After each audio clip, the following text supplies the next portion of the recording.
Good morning, and welcome to this week's Family Ministry Moment. Gosh, it is a beautiful morning today. You know what I've been living? I've been living how within church for the last few weeks, we've really been talking about what it means to be a faithful Christian, what it means to be a faithful Methodist. I know Pastor Tim's would talk about doing no harm and doing good, and this week we talked about doing good, and I was just pondering through that and thinking through what that means, you know? And it's interesting to me that we have to think about and sometimes make ourselves do good. We have to plan for it. Sometimes it's not our default action. You know what I find interesting is that with kids, for a lot of them, that is their default action. I've seen so many kids just do kind and nice things for another, and they're just so kind and so good to one another. They help each other out, they share, they talk, they have fun. What's interesting is as we get older, we lose some of that. We get involved with our lives, we get busy with our work and our school, and we forget the kindness and the joy that comes from that. And what I want to remind us of, James talks about in the scriptures that faith without works, without doing the good, faith without works is dead. And that's, sometimes I feel like that comes off a bit harsh, but I think the truth behind it is, if we're going to be faithful people, we're going to be motivated to do good. If we've experienced God's love in a true, meaningful way, we're going to be motivated to do good. We're going to be reminded of the same childhood faith that we experienced the first time we found Jesus, whether it was when we were kids or when we got older. For I know for me it was when I was a teen. And so I know for me it was a little bit older than some other people. But it motivated me to do good. And I'm sure for you, it motivated you to do good too. And so my encouragement to you when you think about doing good for others, let's think about it in 3 steps. First, doing good starts at home. Are you taking care of each other at home? Are you supporting one another through difficult times? Are you doing the stuff and the daily needs, right? Like kids, are you helping your family out with chores and the daily tasks in the house?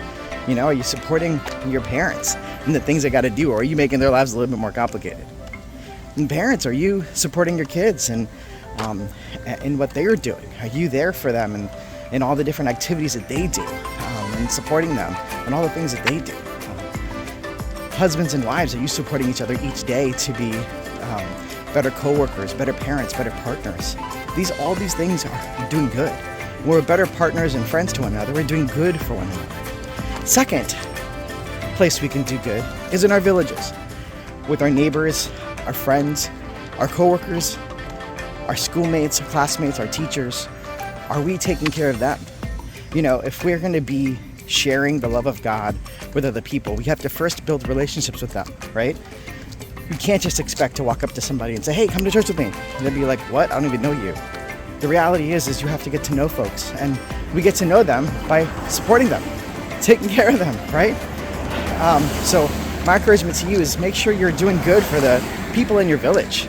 And then finally, this is the third one, is doing good for the people in your world, right? Beyond your village. Are you looking out into the world and seeing the homeless on the street that need your support, the orphans that need your love and your prayers and your support? Are you praying for your world, your leaders? Are you doing good in that way? Because a lot of times we think we need to do something good, big. We need to start with, we think about mission work. We got to go out and take care of our cities and repair our homes, and we got to go into other nations and preach the good word. And you know what? Those things are all good. But we got to start at home. We got to work on the people God has put before us before we can go out into the world and do it as well. Right? We got to start somewhere.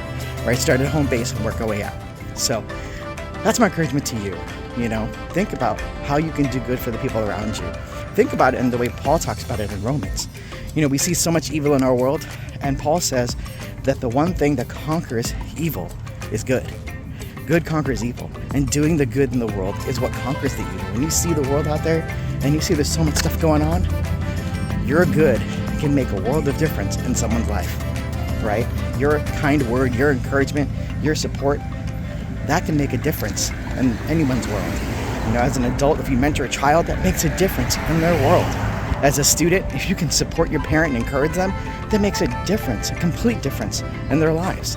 And so my encouragement to you this week is to be good to one another, right? That's a Bill and Ted reference. Be good to one another, right? So this is Manu, hoping to catch you this Sunday at either 9 o'clock or 11:15, or Sunday school at 10, or at 4 o'clock for youth group. This Sunday, Pastor Tim will be bringing the youth cool game and message at 4 o'clock, so we hope you guys can join us for that. We're excited for that. So, again, hope to catch you this week. This is Manu. See you later.